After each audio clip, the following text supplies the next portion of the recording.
We should never try to copy anybody else. We are all different. We don't need to copy anybody.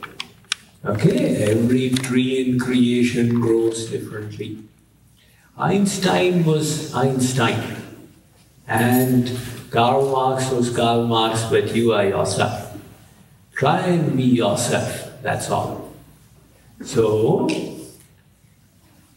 Einstein became Einstein by giving his mind completely to what he was doing. Many of these scientists were actually divinely inspired. For example, when God wanted the scientific age to be ushered in, He made one Newton to be born and inspired him with this knowledge. So all the mobile technology we have, it all came from that point onwards, the evolution of science. Right? So he was also doing the work of God. Many of these people internally, they were full of wisdom. Newton was a great devotee of God. You read the works of William Shakespeare, and you find that he had a tremendous understanding of God. There is nothing good or bad in this world, but thinking makes it so. So William Shakespeare, who came 400 years ago, for him to say such things. But personally, I feel when God wanted that English language to be enriched, He sent somebody like Shakespeare to enrich that language. Swami Vivekananda said that the purpose of the British Empire was to unite the world in one language. So to enrich that language, Shakespeare came along, right? Now we don't want to be anybody but ourselves. And how to be a better self, that is all. To be a better self, the means is to purify the mind. To purify the mind, the means is to engage the mind in God.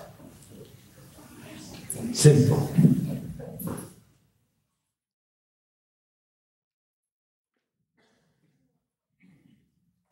See, if, let us say, you eat a kalakand, and I say, can you describe the taste? How is it? You will say it's difficult to describe, because the tongue that has relished cannot speak. Right?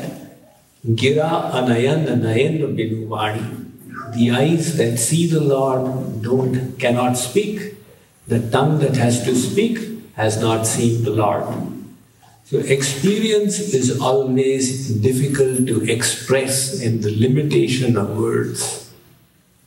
Now the divine experience, there is nothing like that in the material world.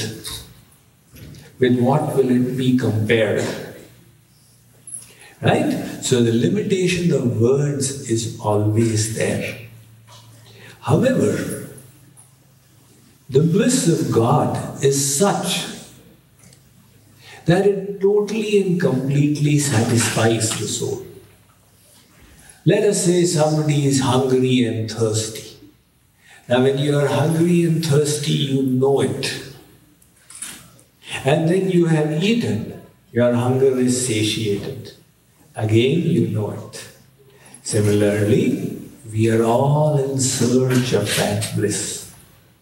And when the mind gets connected with God, absorbed in God, the satisfaction comes from inside. That satisfaction is experienced. Naradji says, Anirvachaniyam prema swarupam. He was asked, how is this prema?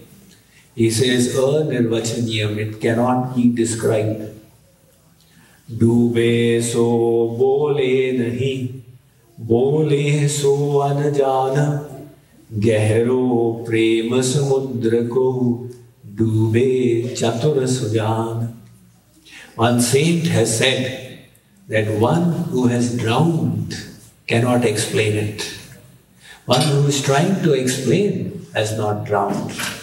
The ocean of divine love is so deep, somebody who is truly wise chooses to drown in it.